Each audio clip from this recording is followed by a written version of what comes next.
좋아요, 구독. 펀스탁TV 황호준 외환시장 분석 연구원님과 연결해 봅니다. 연구원님 안녕하십니까? 네, 안녕하세요. 네, 반갑습니다.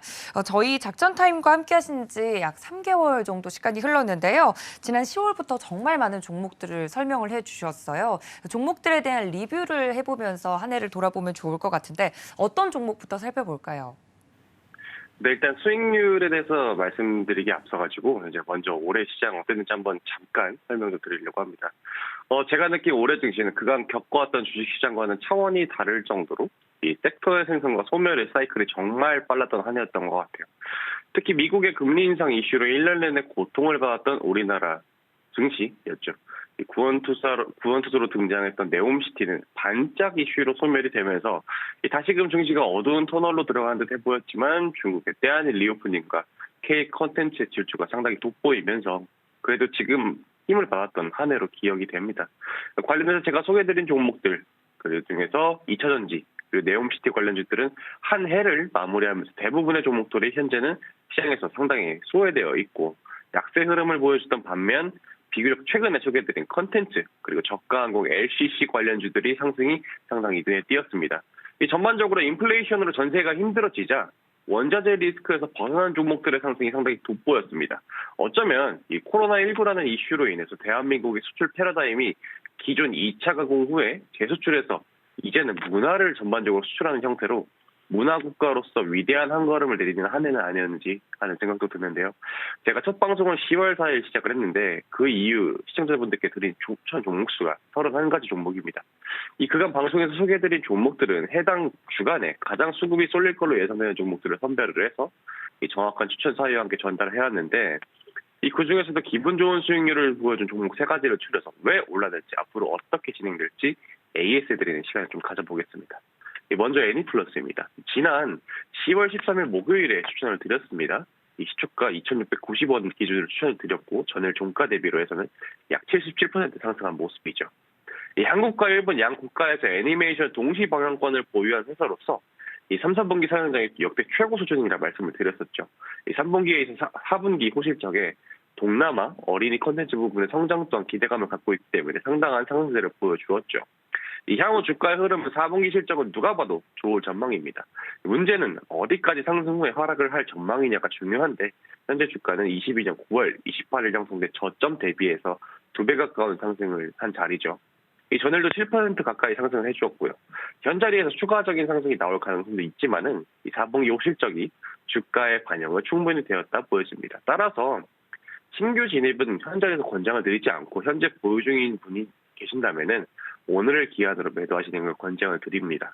오늘이 바로 배당 기선이기 때문에 내일이 되면 꽤나 많은 물량이 출하될 가능성 또한 배제할 수 없기 때문이죠. 이 만약 진입을 계획하시는 분들이라면 이 내년 중순쯤 시간이 조정이 있고 나서 그리고 가격 조정 또한 3,500원과 3,200원 사이에서 분할 매수 권장드리고요. 다음은 CNC 인터내셔널입니다. 11월 29일 화요일 시초가 21,350원 기준으로 잡았던 종목인데 이 전일 종가 29,350원 기준으로 상승률은 47%를 보이고 있습니다. 이 국내 색조 화장품 독보적인 점유율 1위 기업으로 한국을 방문하는 젊은 여성들의 수요가 상당히 늘어나고 있죠. K 컨텐츠 위상도 같이 동반해서 높아지고 있는 지금 K-뷰티엔 수요 또한 동반해서 상승하고 있죠. 이에 따라서 매출액 중 수출 비중이 56%에 달하는 CNC 인터내셔널은 이 4분기 실적 또한 기대감 속에 꾸준한 상승세를 보여주고 있죠.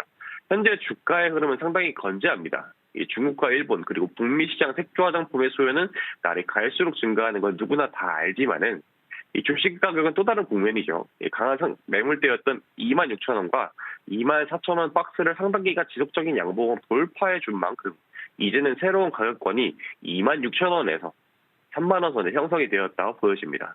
현재 보유 중이신 분들은 3만 원을 강하게 돌파해준다면 매도를 권장을 드리고 이 시간을 들여가면서 3만 원짜리를 주요 이동평균선과의 이격을 좁혀가면서 안착을 해준다면은 지속적인 홀딩도 유효한 자리라고 보여집니다. 신규 진입을 고려하시는 분들은 앞서 말씀드린 3만 원 선에서 강하게 이탈을 한 다음에 24,000원까지 주가가 밀릴 경우 진입을 권장을 드립니다만 이 진입 날짜는 4분기 실적이 발표된 이후에 1분기 실적이 대략적으로 추산되는 2월 초쯤으로 보시면 되겠습니다. 마지막으로 한 종목 더 볼 건데 이제 티웨이 항공이죠. 11월 17일 목요일에 추천드린 종목으로 이 당일 시초가 1,880원에 진입을 권유드렸고 전일 종가 기준 2,475원 기준으로 상승률 31%가 기록이 되었습니다. 이 종목 또한 추천드렸을 때 코로나19는 종식되진 않았지만 이 19년부터 근 3년간 고통을 받아왔기에 억눌려 있던 여행 수요가 최고조로 폭발을 한다. 이에 따라서 저가 항공사들을 주목할 필요가 있는데 기존의 대형 항공사들은 큰 문제가 있죠. 바로 경영권 분쟁이기 때문에 이 여행 수요가 폭발해도 큰 수혜가 없을 거라고 제가 말씀을 드렸습니다. 이 관련한 분석이 적중해서 정확하게 큰 상승세가 보였는데 현재 LCC, 다시 말해서 저가 항공사들의 질주는 누가 봐도 돋보이죠. 경영권 분쟁을 피해가는 종목이 티웨이 하나였기 때문에 특히 단연 돋보였던 것 같은데 이 연말 연초 여행 수요가 증가하는 지금이 주가의 정점이라는 생각 또한 같이 들고 있습니다. 때문에 현재 보유 중이신 분들은 내년 첫 거래가 시작되는 그 주 안에 매도를 권장을 드리고 만일 진입을 계획하시는 분들이라면 중국을 주목해야 됩니다. 사실상 저가 항공사의 주된 매출은 단거리 노선이기 때문에 일본은 꾸준하게 우리나라 방문을 줄 전망이지만 이 기존의 최대 고객이 중국발 노선에 활성화가 얼마나 되는지 또한 내국인들의 국내선 수요도 같이 계속해서 체크를 해보시면서 항공 운임률의 가장 큰 부분을 담당하는 국제유가 또한 체크를 잘 하시면서 이 모든 게 현주가 대비 30% 가까운 가격 조정이 나와주는 1,750원 아래에서 매수가 상당히 적절해 보입니다. 네, 2022년 한마디로 좀 정리를 해주시고 그간 3개월 동안 함께 해주시면서 말씀드렸던 종목들 정리를 좀 해드렸습니다. 애니플러스, CNC 인터내셔널 그리고 티웨이 항공까지 자세하게 리뷰까지 좀 해드렸으니까 여러분들 종목을 보시고 이 종목을 방송에서 소개해드리는 것 이상으로 이렇게 종목에 대한 AS까지 해드리고 있으니까 저희와 끝까지 함께 해주시길 바란다는 말씀 전해드리면서 정말 여러 가지 종목을 저희가 이야기를 했더라고요. 그럼 이런 종목들 중에서 단기적으로 조금 더 매력적으로 보이는 종목과 장기적으로 매력적인 종목이 갈릴 것 같습니다. 단기적으로 좀 탄력적으로 움직일 수 있는 종목들 먼저 리뷰를 좀 해보고 싶은데 어떤 종목 위주로 볼까요? 제가 추천드렸던 종목 중에서 이제 단기 수익에 적합한 종목으로는 애니플러스를 추천드립니다. 이 애니플러스가 단타에 적합한 이유는 따로 있죠. 4분기 호실적인 기대감은 이미 주가의 저점 대비 약 2배 넘는 상승을 보여준 만큼 이 컨텐츠주 중에서도 애니메이션에서는 대장이다 라고 생각을 합니다. 앞서 말씀드렸듯 컨텐츠라는 대한민국의 주력 수출 상품이 생겨나고 있는 만큼 주가는 한 번씩 튀어 올라줄 가능성이 큰데요. 이 애니플러스의 현재 차트를 보게 되면은 단기 이동 평균선들의 지지는 탄탄하게 받고 있지만은 세 달 남짓한 기간 동안에 2배 가까운 상승을 보여줬기 때문에 60일 이동 평균선 라인인 3,250원까지는 4분기 호실적 기대감이 사라지게 된다면은 이 주가가 천천히 다시 하락해줄 가능성이 크다고 보여집니다. 한순간에 빵 하고 떨어지는 그런 건 없을 거예요. 따라서 1분기가 가까워지는 시기인 3,250원 선까지 내려가 준다면은 재매수에서 5% 수익 구간에서 익절을 다시 하는 이런 단기적으로 순환매적인 그런 부분을 권장을 좀 드리는 방법이 있습니다.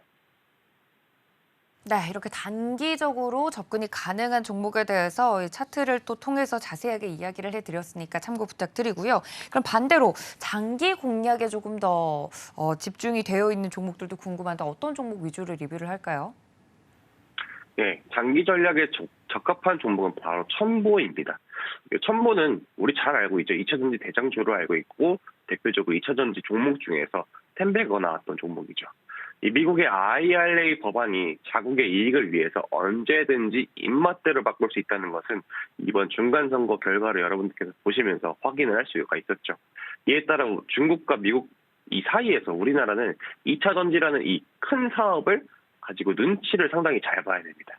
이 첨보가 지닌 메자닌 지난번에 이 메자닌 다시 말해 채권을 발행을 했는데 이때 걷어들인 3천억 원이라는 자금을 군산 전라북도 군산 새만금 지역에 첨보 BLS라는 자회사를 설립을 하게 됩니다.